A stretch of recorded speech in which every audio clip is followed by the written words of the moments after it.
Muito boa tarde a todos. Antes de mais, queria agradecer o convite para estar aqui e queria também dizer umas palavras à Marianne, porque fez uma apresentação especial, fantástica. Marianne, thank you very much for your excellent presentation and congrats for your ideas. I try to follow you in the social media and try to support also your ideas. Thank you very much. You are an excellent person. Thank you. Bem, eu vou passar a falar em português.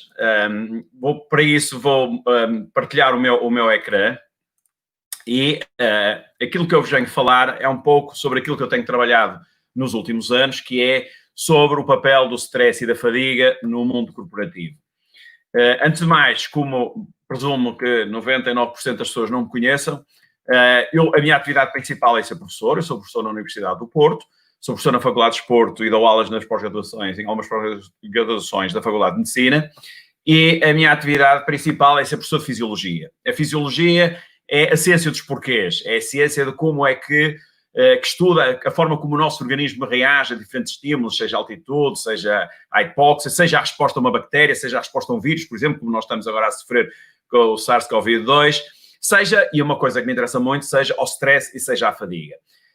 Para mim, a performance sempre foi uma área de estudo, sempre foi uma área de aplicação. Eu utilizo o estudo da performance não só sob o ponto de vista da investigação, no sentido de tentar ajudar as pessoas a serem mais performantes independentemente da área, mas também estudar a performance humana no sentido de perceber quais são os limites, até onde é que nós podemos conseguir atingir aquilo que são os limites da performance, os limites fisiológicos das pessoas. Sempre me centrei muito no desporto, portanto, eu sempre estive muito ligado ao desporto, só que em 2008 eu encontrei na praia um amigo, e esse meu amigo apresentou-me outro que era um sócio da Deloitte, uma consultora que faz parte das chamadas Big Four, e que inesperadamente me convidou para fazer uma conferência na empresa, uma conferência numa reunião interna, e para mim foi uma experiência incrível, porque eu não tinha contacto nenhum com o mundo do corporativo, com o mundo das empresas.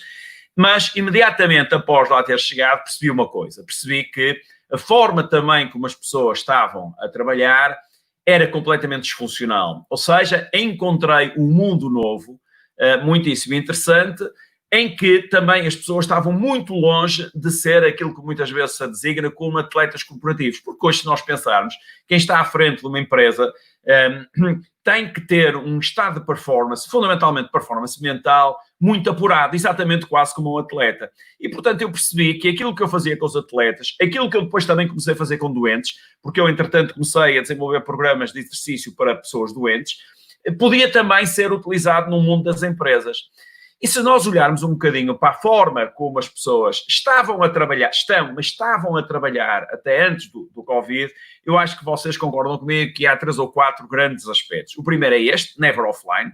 Nós estamos sistematicamente ligados e portanto, isso, muitas pessoas falam deste tema, só que pensem do ponto de vista fisiológico. Hoje há, inclusivamente, uma designação para o phantom vibration. Muitos de vocês já ouviram falar da sensação do membro fantasma. As pessoas têm uma amputação do membro e, passado algum tempo, ainda continuam a sentir o membro. Têm uma representação mental do membro. Ora, no telefone está a acontecer uma coisa muito parecida com isso. Nós, muitas vezes, sentimos o telefone vibrar e não temos connosco. Isso significa o quê? Significa que temos uma representação mental e estamos, inclusivamente, a gastar energia. Quando eu estou a falar de energia, estou a falar de energia química. De facto, estamos a ocupar o nosso cérebro com uma coisa que muitas vezes é desnecessária e muitas vezes é aditiva. Ou seja, nós muitas vezes sofremos aquilo que inclusivamente se chama um síndrome de privação, porque se nos esquecemos do telemóvel, do celular ou do telemóvel em casa, ficamos nervosos exatamente como com alguém quando tem a ausência, por exemplo, de uma droga ou do álcool, ou do tabaco, ou quer que seja. Depois, outra característica principal é esta: uma pressão enorme para obtermos resultados, para obtermos mais clientes, etc. E trabalharmos muitas horas. Ou seja, isto era o ambiente, e depois juntamos aqui uma coisa que era evidente para todos, que era as viagens frequentes. Ou seja, nós temos aqui um conjunto de características da forma como nós estamos a trabalhar que tem um preço. Qual é esse preço? Stress e fadiga. Qual é a consequência? Diminuição da nossa performance. Ou seja, e fundamentalmente a performance cognitiva. A nossa capacidade mental, a nossa capacidade de tomar decisões, de avaliar custo-benefício, de avaliar risco, diminui significativamente quando nós estamos, de facto, numa situação deste género. E, portanto, a tomada de decisão, que tem sido muitíssimo bem estudada, acaba por sofrer significativamente com isto. Ora, o que eu encontrei no mundo das empresas, encontrei também no mundo do desporto. Isto no desporto, que nós designamos muitas vezes por overtraining, no mundo das empresas é muitas vezes o burnout, é a exaustão. Só que, do ponto de vista fisiológico, estas duas coisas são muito parecidas.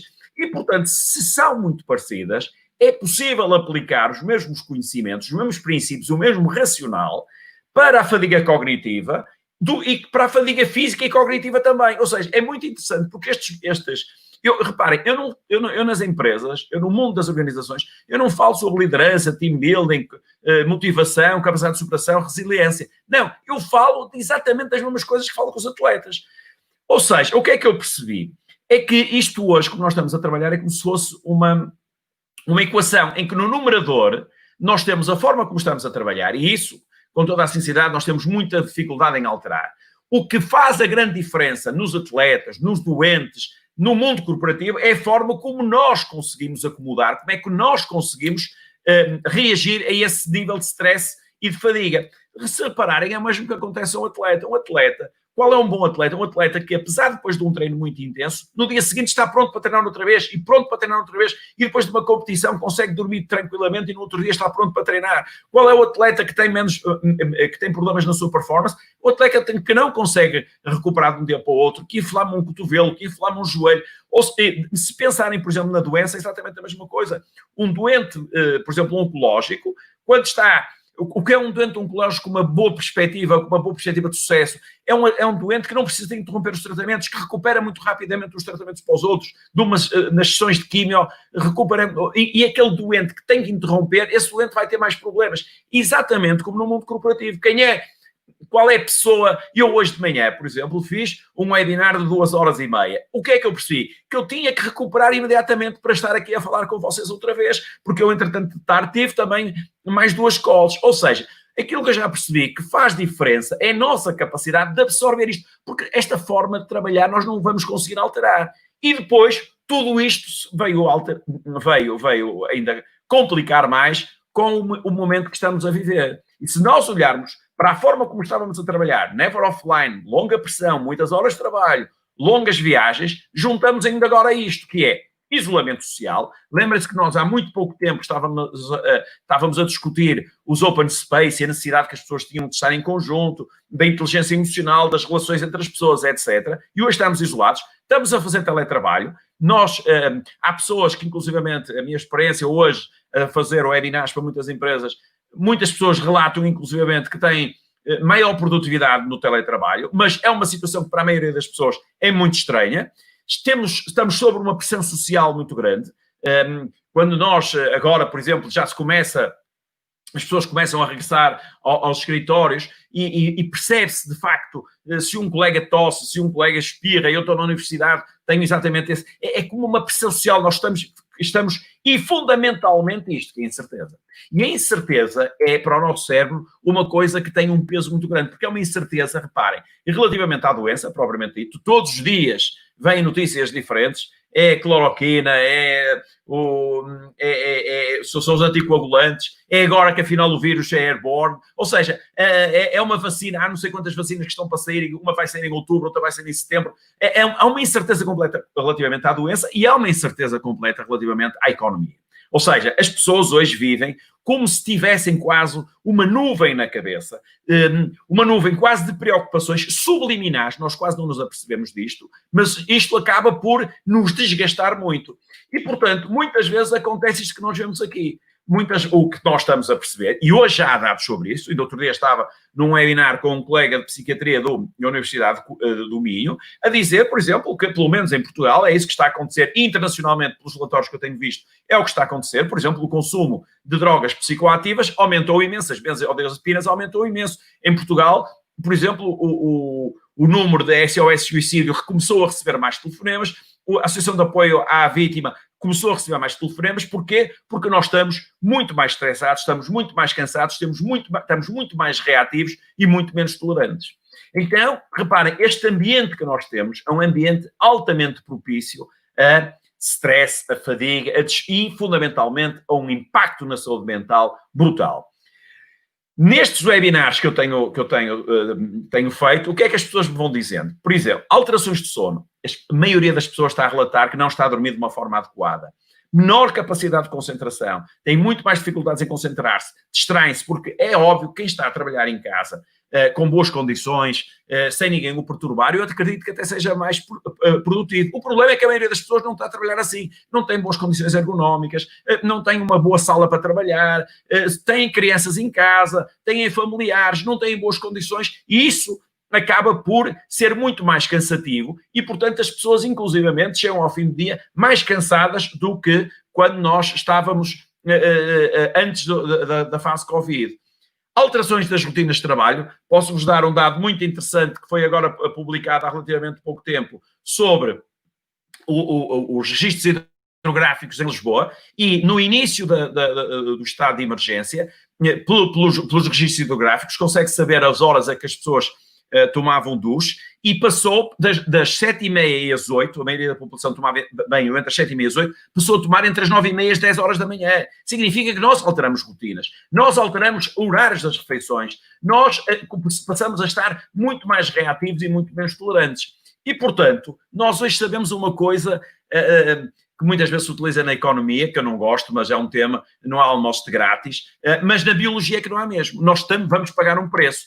Esse preço qual é? É este estado, é um estado de stress permanente, é um estado de fight or flight, significa, nós sabemos que o nosso corpo, de uma forma muito simples, tem uma componente importantíssima que é o sistema nervoso autónomo, e o sistema nervoso autónomo é dividido entre sistema nervoso simpático e parasimpático. O simpático é o responsável por fight or flight, e o parasimpático é por rest and digest.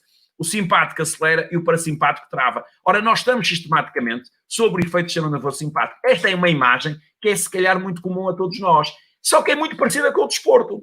Aliás, aquilo que nós no desporto chamamos overtraining, se pensarem bem, que é muito parecido com o burnout. É muito, muito parecido. Alteração de focos, alterações do apetite, alterações do comportamento, problemas de sono, por exemplo, o sistema imunitário diminuído. Porquê? Porque nós estamos submetidos a hormonas de stress permanentes durante todo o dia. Por isso é que eu, no mundo corporativo, hoje interesso muito, por exemplo, pela principal hormona de stress, que é o cortisol. Meço durante 4 vezes por dia. Encontro em diferentes pessoas que devia ser um comportamento em curva, muito mais alto de manhã e muito mais baixo ao final do dia. Vejo esta pessoa, por exemplo, com uma curva, que praticamente não é uma curva, é uma linha reta, uma coisa completamente disfuncional.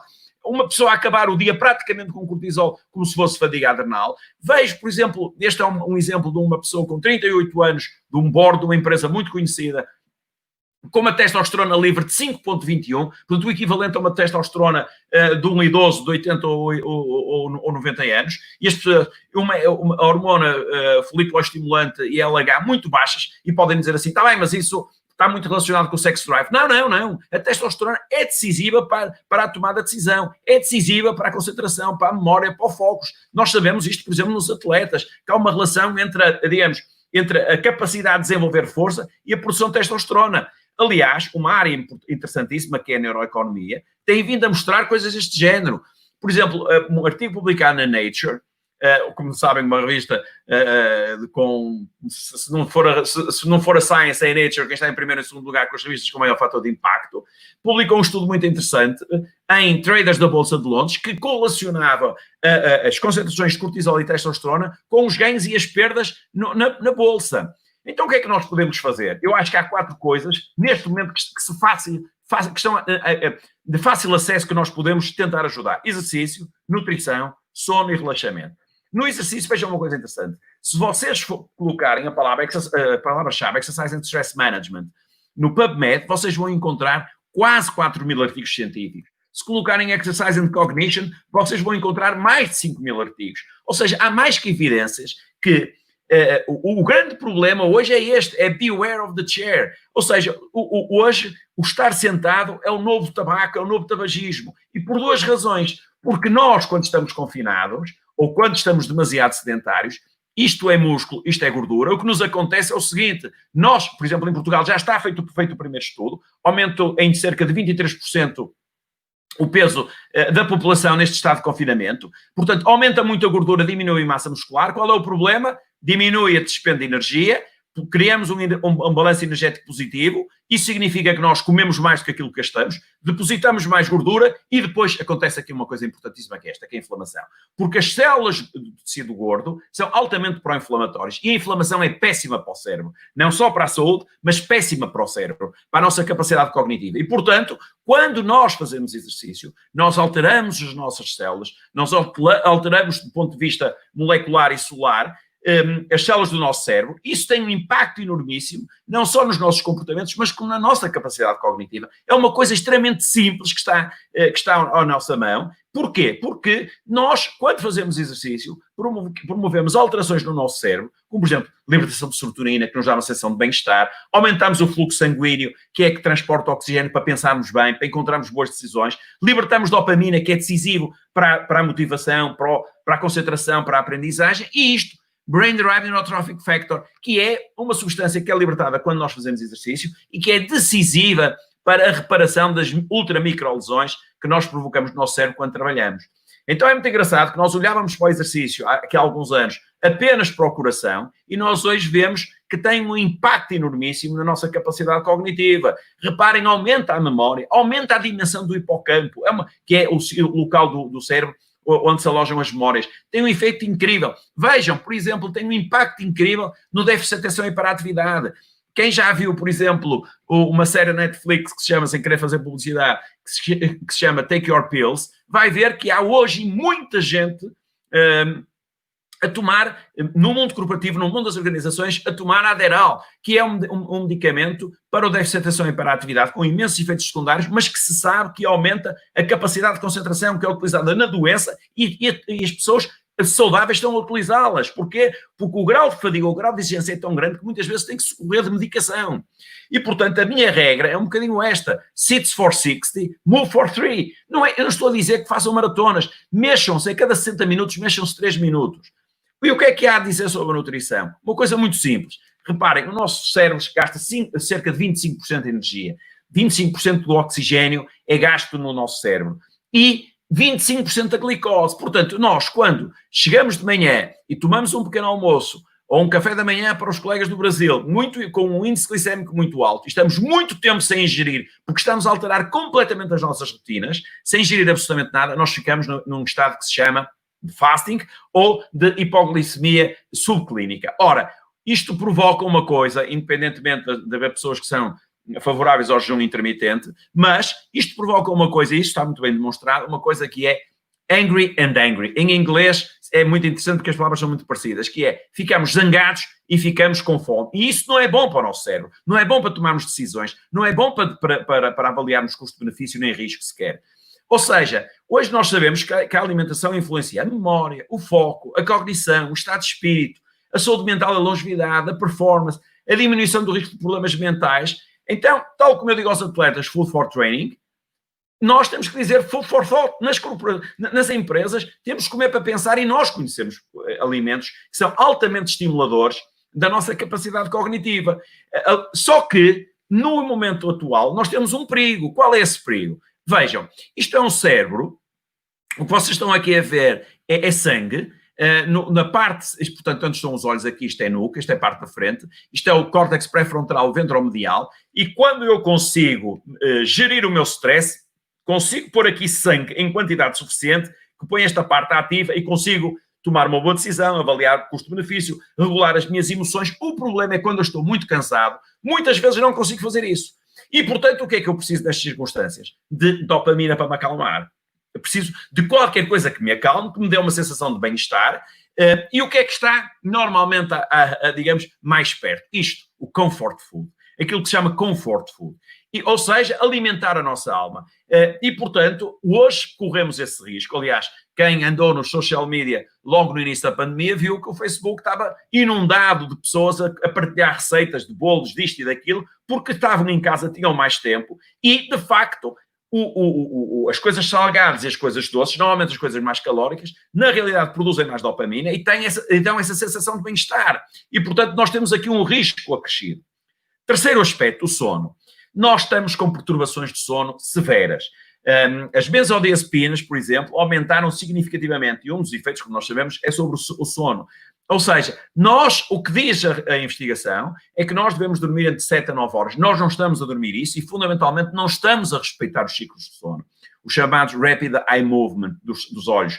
Aqueles ciclos de sono que nos fazem acordar, digamos, retemperados, recuperados. E por isso é que a medicação cada vez está a ser mais frequente. É muito interessante, porque, na realidade, nós não estamos a preparar o sono como deveríamos preparar. Só que um parênteses, eu tenho tido uma experiência nos últimos 2 anos com pilotos de automóvel. Isto é umas 24 horas. E nas 24 horas, o stress, a fadiga e o sono são tão evidentes, o impacto que tem na tomada de decisão, porque os pilotos têm que fazer multitasking, têm que olhar para o volante, têm que olhar para o display, têm que olhar para os carros que estão na frente, para os carros que estão atrás, para as informações que vêm na box, que dão à box, que recebem da box, muitas vezes com a box em estado completamente de exaustão, num estado que muitas vezes a tomada de decisão, aliás, é muito interessante que se vocês repararem aqui neste vídeo, a mudança de piloto já de manhã, quando já há muitas horas de condução, quando há muita fadiga, os pilotos, inclusivamente, até quase têm problemas de travar no local correto da mudança de piloto. Ou seja, o que eu digo muitas vezes é que nós, da mesma forma como preparamos o jantar, temos que preparar o sono. Nós temos que saber preparar o sono. O que é preparar o sono é, por exemplo, evitar isto. É evitar a luz, os digital devices à noite.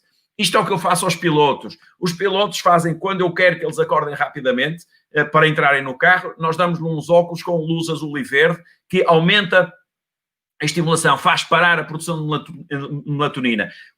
Nós, quando estamos à noite e pegamos no telemóvel, no celular, ou no computador, ou no iPad, ou o que seja, estamos a receber luz nos nossos olhos, que faz com que a glândula pineal, que produz melatonina, pare e deixe de produzir, e nós ficamos com problemas de sono. Outro problema que nós temos é este, que é nós não estamos a apanhar sol suficiente durante o dia. Por fim, o relaxamento. Reparem, o que é o relaxamento? O relaxamento é isto. Quem sabe fazer meditação, muito bem. Quem sabe fazer mindfulness, muito bem. Mas não essas técnicas são excepcionais, mas digamos que o truque da performance é esta, é o saber equilibrar o fight or flight com o rest and digest. Eu gosto desta frase, stress demands rest and rest supports stress. Eu tenho que estar sob o efeito do sistema nervoso simpático, agora que estou a falar com vocês. Eu estou em fight or flight, mas depois eu tenho que estar em sistema nervoso parasimpático. Eu tenho que funcionar um bocadinho como um carro, start and stop. E é assim que nós temos que trabalhar. É assim que um atleta, treina, é assim que um atleta compete. É alteração entre o estado de sistema nervoso simpático e o estado nervoso parasimpático. Aliás, vejam este artigo muito engraçado, publicado no Proceedings of National Academy of Sciences, que estudou as decisões judiciais em função dos intervalos que os juízes faziam, e vejam o impacto que tem um intervalo só em respirar fundo relativamente à decisão que vai tomar. Isto é uma coisa muito séria. Foi publicado há relativamente pouco tempo um estudo em que mostrava que, mesmo antes desta época do Covid, os médicos nos Estados Unidos, da manhã para a tarde, havia uma diminuição de 37% dos médicos que lavavam as mãos. 37%, quando nós sabemos que a lavagem, a higienização das mãos é um dos aspectos fundamentais para a prevenção das infecções hospitalares. Porquê? Porque as pessoas estão cansadas ao final do dia, não avaliam bem o custo-benefício, não avaliam o risco, estão cansadas e, portanto, acabam por tomar mais decisões. Ou seja, para finalizar, o que é que eu vos queria dizer? Quais são as principais mensagens que eu vos queria passar? Primeiro, perdemos referências, sem dúvida absolutamente nenhuma, e o nosso cérebro sente-se perdido, porque nós deixamos de fazer as rotinas que estávamos a fazer. O exercício, nós sabemos que tem um impacto enorme no performance, no cérebro e na performance, de uma forma geral. Não se esqueçam que à medida que perdemos músculo e ganhamos massa gorda, nós inflamamos-nos, e ao inflamarmos, para além do ponto de vista da saúde, do ponto de vista cerebral, tem um impacto enorme na funcionalidade dos nossos neurónios. Não se esqueçam que nós temos que optar pela food for thought, comer para pensar e ter muito cuidado com esta comfort food, porque ela está à espreita para produzir dopamina. Temos que respeitar muitos ciclos de sono, como preparar o sono. O que é preparar o sono? É, a partir de uma determinada hora, às 6h30 ou às 7 da tarde, pôr o nosso sistema nervoso simpático em turn off, desligá-lo. Eu agora vou começar a preparar o meu sono. Significa que eu, às 7 horas, 7h30, fecho o meu computador, que é o que vai acontecer agora, vou descansar, vou relaxar, vou caminhar, vou fazer o que seja. Eu tenho é que, neste momento, a terminar isto, tenho que pôr o meu sistema nervoso parasimpático em ação. Como? Através de técnicas muito simples, que cada um pode encontrar. As técnicas variam de pessoa para pessoa. Há pessoas a quem eu vou parar agora a partilha, para me poderem ver. Desculpem, eu acho que agora me estão a ver. Há pessoas que conseguem relaxar a partir, digamos, de ler um livro, ver uma série. Outros conseguem fazer meditação, outros conseguem fazer mindfulness. Não me interessa como. O que me interessa é que eu sinta que consigo